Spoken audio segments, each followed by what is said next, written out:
বাংলাদেশের অন্তর্বর্তী সরকারের প্রধান উপদেষ্টা অধ্যাপক মোহাম্মদ ইউনূস পদত্যাগ করেছেন। রাষ্ট্রপতি মোহাম্মদ শাহাবুদ্দিনের কাছে আজ তিনি পদত্যাগপত্র জমা দেন। পদত্যাগপত্র গ্রহণ করেছেন রাষ্ট্রপতি। তা কার্যকর করে প্রজ্ঞাপন জারি করা হয়েছে। এদিকে শিক্ষার্থীদের দাবির প্রেক্ষিতে পদত্যাগের নীতিগত সিদ্ধান্ত নিয়েছেন প্রধান উপদেষ্টা ডক্টর মোহাম্মদ ইউনূস। এ বিষয়ে আরো জানবো, সরাসরি আমাদের সাথে যোগ দিচ্ছেন রিয়াজ রায়হান। রিয়াজ, একটু জানতে চাই বিস্তারিত। বৃষ্টি, আপনি জানেন যে সেনাপ্রধান জেনারেল ওয়াকারুজ্জামানের একটা বক্তব্যকে কেন্দ্র করে দর্শক, দেশ প্রবাস দূরে কিংবা কাছে বসে যারা আমাদের দেখছেন, আশা করি সবাই ভালো আছেন। দর্শক, এই মুহূর্তে পাওয়া খুবই গুরুত্বপূর্ণ এবং ইম্পর্টেন্ট একটি সংবাদ আপনারা দেখতে চলেছেন, তাই সবাইকে রিকোয়েস্ট করছি এবং অনুরোধ জানাচ্ছি সবাই একটু ভিন্নভাবে আজকের সংবাদটি দিকে খেয়াল দিন। হ্যাঁ, আজকের সংবাদটি এমন একটি সংবাদ যেটা শুনলে আপনার রীতিমতো হার্টবিট বেড়ে যাবে। দর্শক, শিরোনামে দেখি আপনারা বুঝে ফেলেছেন, তাই আপনাদের সামনে আর বিস্তারিতভাবে বলার আমার কোনো প্রয়োজন নেই। চলুন আমরা সরাসরি দেখে আসি আজকের ভিডিওর আলোচনাগুলো। একের পর এক বিস্তারিত তথ্যগুলো আপনাদের জানাবো এবং জানলে আপনারা অবশ্যই অবাক হবেন। তো দর্শক, ভিডিওতে যাওয়ার আগে ছোট্ট করে রিকোয়েস্ট জানাচ্ছি এবং অনুরোধ জানাচ্ছি, যারা আমাদের চ্যানেলে নতুন অবশ্যই চ্যানেলটি সাবস্ক্রাইব করে লাইক দিয়ে এবং এ বিষয়ে আপনি কি বলতে চান আপনার নিজস্ব মতামতটি তুলে ধরুন। তো দর্শক, ভালো থাকুন, সুস্থ থাকুন। চলুন আমরা স্ক্রিনে সরাসরি চলে যাই। আসসালামু আলাইকুম ওয়া রাহমাতুল্লাহি ওয়া বারাকাতুহু। একটি গুরুত্বপূর্ণ সংবাদ, সেনাপ্রধান ওয়াকারুজ্জামান যে কোনো সময় হাউস অ্যারেস্ট হতে পারেন। হাউস অ্যারেস্ট হওয়ার পিছনে কারণটা হলো, তিনি ইতিমধ্যে শেখ হাসিনার সাথে বহুবার কথা বলেছেন।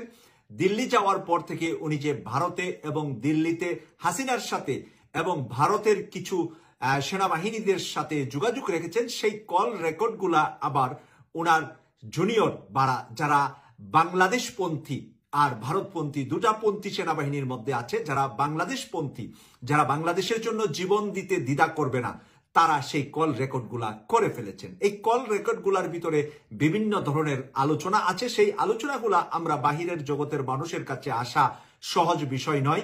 সেনাবাহিনীর এই আলোচনাগুলা চলে গেছে ডক্টর মোহাম্মদ ইউনূস স্যারের হাতে। সেখান থেকে সেনাপ্রধানকে হাউস অ্যারেস্ট করা যেতে পারে এবং করার সম্ভাবনা রয়েছে।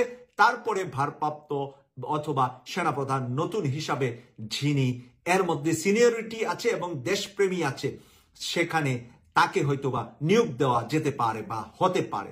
প্রদর্শক, সেই দ্বন্দ্বটা অনেক দূর এগিয়ে গিয়েছে। গত সোমবার রাতে সে বেশ কিছু ব্রিগেডিয়ার এবং জেনারেলদেরকে নিয়ে একটা মিটিংও করেছেন। মিটিংটা তিনি গোপন রাখার চেষ্টা করেছিলেন, কিন্তু গোপন থাকে নাই। কিন্তু তার ভিতরেই আবার দেশপ্রেমী ডক্টর মোহাম্মদ ইউনূস স্যারের কাছে নিউজটা পৌঁছিয়ে দিয়েছেন। তো এই সমস্ত কারণে সেনাপ্রধান ওয়াকারুজ্জামান হয়ে গিয়েছেন সন্দেহের চোখের কাঁটা। এখন সন্দেহের চোখের কাঁটা এই কারণে যে উনি যেই কাজগুলা অতীতে করেছেন, শেখ হাসিনার থাকা অবস্থা পর্যন্ত আমরা অনেকেই ভুলে গিয়েছিলাম 5 তারিখে উনার অবদান আছে মনে করে। কিন্তু 5 তারিখের পরে যে উনি শেখ হাসিনার সাথে নিয়মিত যোগাযোগ রাখা, সেই কল রেকর্ড থাকার পরে ওনার প্রতি সন্দেহের পরিমাণটা বেড়ে গিয়েছে। এরই মাঝে ওনার কিছু বক্তব্য, ওনার কিছু কথাবার্তা ভেরি স্মার্ট হতে গিয়ে মানে ভুল করে ফেলেছেন। অনেক নিজেকে স্মার্ট ভাবানোর চেষ্টা করেছেন। জাতির সামনে আঙ্গুল তুলে কথা বলাটা জাতি ভালোভাবে নেননি।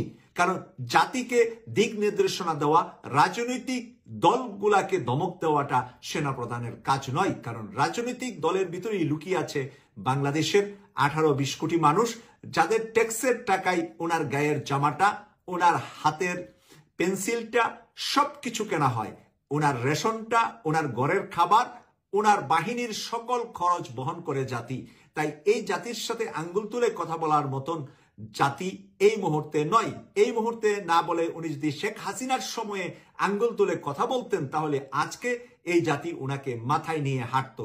কিন্তু শেখ হাসিনার সময় উনি ছিলেন একটি পোষ্য বিড়ালের মতো। পোষ্য বিড়ালকে যেই খাবার দেওয়া হয় সেই খাবারই খান, কিন্তু বিড়াল শুধু মেয় মেয় করে পাশে ঘুরেন খাবারের জন্য। খাবার ছাড়া বিড়ালের আর কোনো চাহিদা থাকে না। কিন্তু সেই সেনাপ্রধান বিড়াল থেকে সিংহ বা বাঘ হওয়ার জন্য যে প্রতিযোগিতাটা শুরুতেই করছেন, এই প্রতিযোগিতায় উনি আবারও বিড়াল হচ্ছেন ডক্টর মোহাম্মদ ইউনূসের। ডক্টর মোহাম্মদ ইউনূসের সামনে উনি যা কথা বলেছেন, সেই কথাগুলা আমেরিকা, জাতিসংঘ, ফ্রান্স, জার্মান, পশ্চিমা বিশ্ব সহ যে ইউরোপিয়ান ইউনিয়ন, অস্ট্রেলিয়া, নিউজিল্যান্ড ভালো চোখে দেখছে না। কারণ সেনাপ্রধান ওয়াকারুজ্জামান উনি যে পুরাতন ওই সেই আগেই ভালো ছিলাম বিষয়টা উনি নিয়ে আসার বারবার চেষ্টা করছেন। আর বাংলাদেশে কিছু উপদেষ্টা এবং কিছু রাজনৈতিক ব্যক্তিদের সাথেও এই বিষয়ে লিয়াজু করছেন, বিভিন্ন সময় বৈঠক করছেন, বিভিন্ন সময় কথা বলছেন, বিভিন্ন চলাফেরার মাধ্যমে কারো সাথে চা বৈঠকে কি বলেছেন সেইগুলারও রেকর্ড এখন বাংলাদেশের সরকার প্রধান ডক্টর মোহাম্মদ ইউনূস স্যারের কাছে অথবা ডক্টর মোহাম্মদ ইউনূস স্যারের পাশের একেবারে ঘনিষ্ঠ বাজনদের কাছে আছে, যার কারণে এখন এই সেনা প্রধানের উপর বিশ্বাস ভরসা বাংলাদেশের মানুষের করা অসম্ভব হয়ে দাঁড়াচ্ছে। কারণ যে কোনো সময় ভারত পাকিস্তানের যুদ্ধ আবার নতুন করে শুরু হলে বাংলাদেশ এখানে জড়ানোর সম্ভাবনা রয়েছে।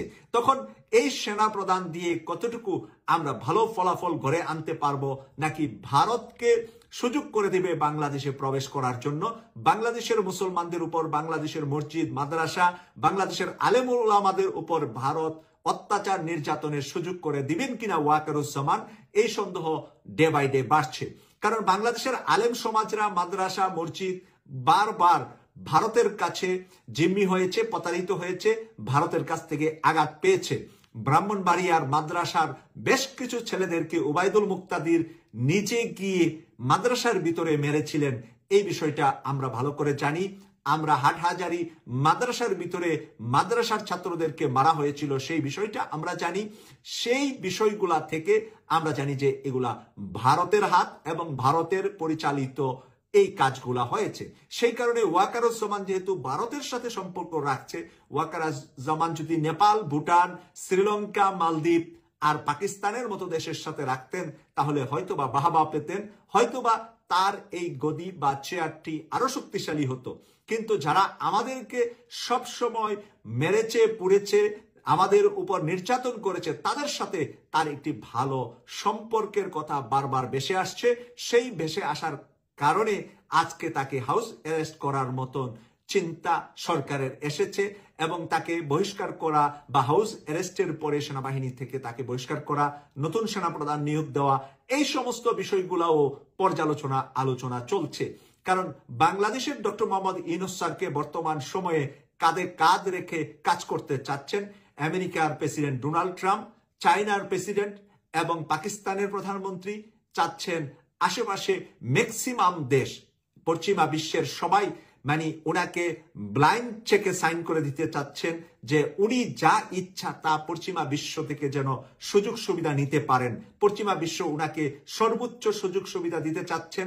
আরব আমিরাত ওনাকে সর্বোচ্চ সুযোগ সুবিধা দিয়েছেন, কাতার ওনাকে সর্বোচ্চ সুযোগ সুবিধা দিয়েছেন। তো দর্শক দেখলেন খুব গুরুত্বপূর্ণ প্রতিবেদন। এতক্ষণ আমাদের সাথে থাকার জন্য সবাইকে ধন্যবাদ জানাচ্ছি। পাশাপাশি ধন্যবাদ জানাই আজকের আমাদের ভিডিওর ওনারদের এবং আলোচকবৃন্দদের, যা আপনারা দেখেছেন খুবই গুরুত্বপূর্ণ তথ্য। দর্শক এখন এই বিষয়ে আপনাদের মতামত কি? আপনি কি বলতে চান? এই যতটা ভিডিও দেখলেন, আপনার তো একটা মতামত থাকা উচিত। আপনি বাংলাদেশের একজন সুষ্ঠু, সবল এবং সভ্য একজন নাগরিক হিসেবে আপনার একটা সৎ পরামর্শ দেওয়ার অবশ্যই অধিকার আছে এবং সেই অধিকারটা বাস্তবায়ন করুন।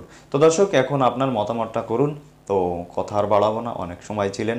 তো ভালো থাকুন, সুস্থ থাকুন, দেখা হবে যে কোনো অন্য কোনো ভিডিওতে। তো তার আগে লাইক করবেন যারা তখন লাইক দেননি, আর হ্যাঁ অবশ্যই চ্যানেলটি সাবস্ক্রাইব করে যাবেন, আর হ্যাঁ বেশি বেশি করে ভিডিওটি শেয়ার করে দিবেন। তো ভালো থাকুন, সুস্থ থাকুন, আসসালামু আলাইকুম।